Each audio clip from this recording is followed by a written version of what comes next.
What's up, Buck Doug with D&E in the Garage? Let me ask you a question. Have you ever got on Craigslist or Kijiji or Facebook Marketplace, specifically on a vehicle? You ever thought you were buying a Barrett Jackson Beauty and you ended up with a winter beater?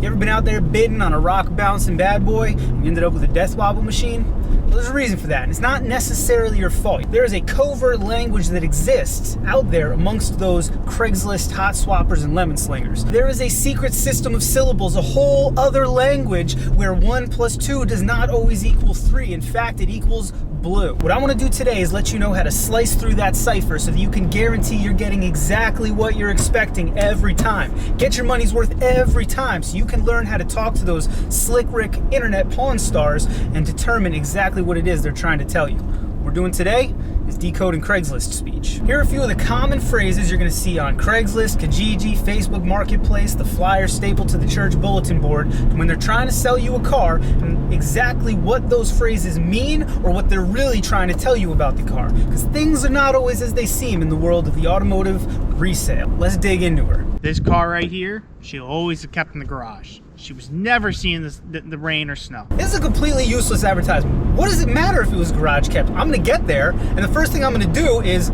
open my eyes and look at the car, all right? Either it's got big old holes in it, or it doesn't. Either the paint is totally sun-faded and chipped, or it's not. Whether or not it was kept in the garage is completely irrelevant. Just show me a dang picture of the thing, and I'll determine from there myself. I'm advertising as mechanic special.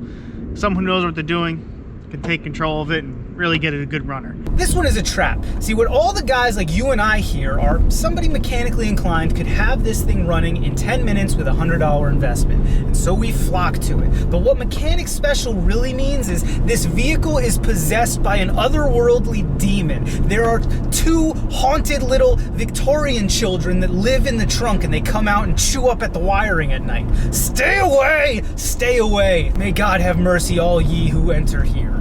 This car only needs a couple parts, and you know, they're right in the back seat, so. If you have the parts to fix it, then fix it and ask a couple hundred, if not a couple grand more for the car. What he's really saying is, I bought the parts, I figured out what a friggin' nightmare the repair is, so now I'm gonna wing the parts in the back seats, throw this bad boy on Craigslist, and move it on down the road to you, hoping you don't realize that working on the back bank of a transverse mounted V6 is a freaking nightmare. All right, let me tell you one thing about this car you didn't know about. This car's got many new parts on it. Now let's think about this one for a second. Why would it have lots of new parts? Nobody puts new parts on when they don't need them, i.e. this car needed lots of new parts, i.e. this car breaks all the time. It breaks all the damn time, so it's got tons of new parts on it. Yeah, you've got new parts, but you also have a car that breaks all the time. Buyer beware. Look, all I know is when I parked this car here, it last ran good. It came out here, started a couple times, but I haven't driven it since then. This is really just a method for them to get you onto their property in hopes that you will give them money for a likely not running car, right? Ran when I parked it is hot nonsense. Go out there and try to start it. Tell him if it runs now, you freaking idiot. No, he already knows it doesn't run. He's hoping he can get you there and then pull something like, oh, the battery's dead. Oh, I'll take 500 for it. Nice try. So one thing this car does need, and really it's the only thing this car needs, is a new. This is one of my favorites, man. Yeah, I can't start it right now. All it needs is a battery.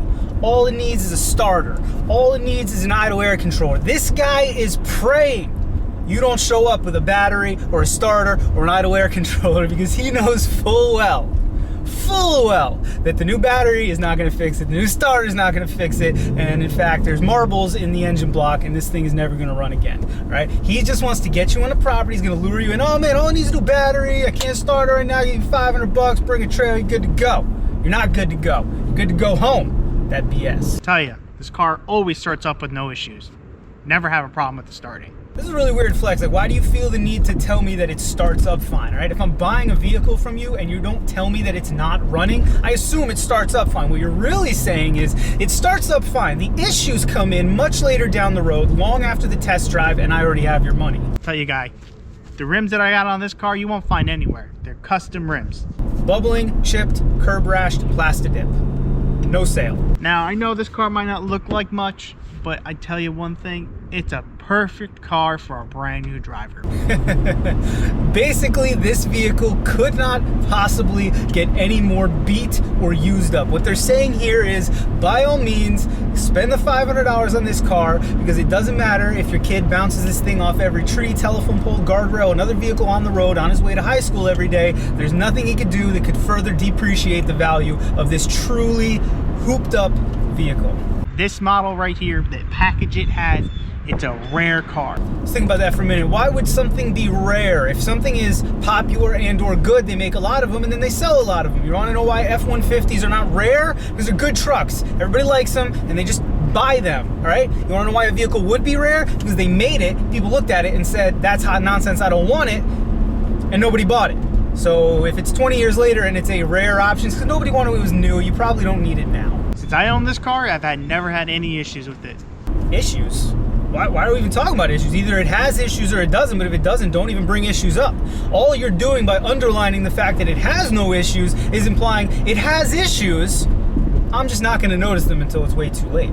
Tell you one thing about this good truck here, it's an easy fix.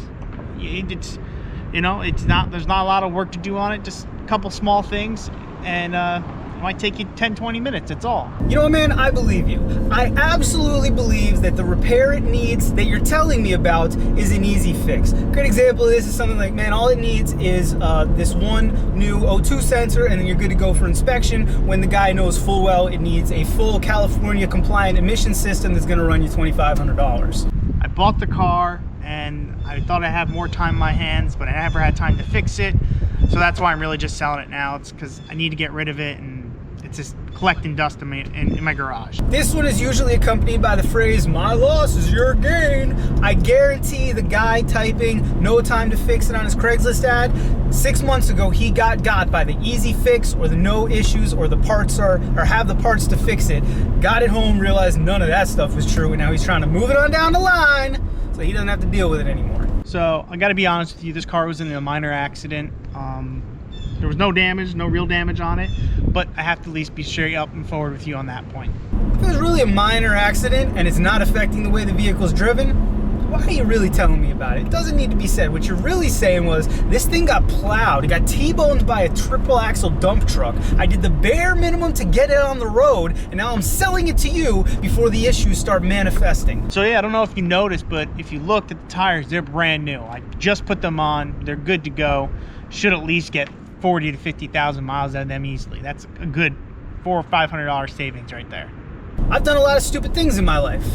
A lot of stupid things. A lot of them I've even videotaped and put them on YouTube for you fine folks. I have never bought brand new tires, put them on a vehicle, and then immediately sold that vehicle. Why in the world would you be selling a vehicle you just put brand new tires on? What that tells me is the vehicle was so hooped, the only way to sell it with a straight face and try to get any money for it was to throw the cheapest set of Wally World tires on it you could find and send her on down the road. Well, you're really hoping, those tires are a distraction. You're really hoping that I don't look at the rest of the vehicle because I'm so mesmerized by the new Dunlops. It's all highway miles. I drove them myself. This is more hot nonsense, kind of like the garage kept, but a different flavor of hot nonsense, because I can't confirm this. I have no idea if it's all highway miles or if you literally just drove this in a block around New York City for 150,000 miles. I don't know, so don't even bother mentioning it, because it doesn't freaking matter. There's no way to confirm this. Again, let the condition of the vehicle speak for itself, all right? If I show up and the thing's beat to heck, I don't really care if it's all highway miles. Conversely, if you did nothing but commute through Brooklyn all day, every day, it's in great shape, fine, give me that thing. Means nothing, stop saying it if I can't confirm it. I'll tell you one thing about this here car, it's got good bones. They don't make them like this anymore. Oh boy. Likely the tires and the head unit are the only thing that's gonna be salvageable on this vehicle. If I were you, I'd run the other direction, unless you're looking for a good source for scrap metal. This car runs and drives perfect. Really? That's all you can say about this car? It runs and drives? That's like the base definition of a vehicle. When I clicked on your Craigslist ad to sell me a car, I thoroughly expected it would run and drive. Didn't expect it would fly, though it'd be really cool if it could. I know what I have. I ain't taking no lowball offers on it.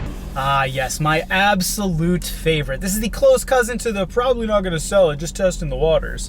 This guy knows what he has, and he's not willing to take anything less than $5,000 more than what it is worth to any sane person in the world. He doesn't want to sell. He either just wants to talk to people about it, he wants somebody to compliment it, or he promised the wife he would try to sell it. Just ignore this guy. I don't recommend getting into a battle with him. I will actually confess to you, I am one of these guys. Every once in a while, I will put my 2000 WJ up on Craigslist with absolutely no intention of selling it. And I'll ask something like $10,000. You want my 2000 WJ with 212,000 miles on it for $10,000? And people will message me like, hey man, did you accidentally put an extra zero? And I'll be like, no, $10,000. And because you asked, no, it's 11. I don't want to sell it. But if somebody wanted to give me 10 grand for it, I guess I'd have to entertain it. So there it is, man. I hope we have educated you just a little bit about what people are actually trying to say to you when they're attempting to sell you things on Craigslist. Buyer beware. Go forth with this knowledge and make good purchases. There's nothing worse than having the hype and the absolute euphoria that comes with buying a new to you used vehicle and having that smashed, crushed, or dragged back down to earth by realizing that your new Barrett Jackson ready show car is actually just a beat to heck 93 Honda. I'd love to know down in the squawk boxes some other phrases you know from the usual scumbag sites where you can sell your piece of crap car and what they actually mean. Let me know what you guys are encountering out there in the world as you attempt to acquire cool new schnit. If you like the video, that's common sense, right? Go ahead and sub to the channel. Consider checking us out on Patreon, Etsy, and Teespring. As always, thanks for watching. See you next time.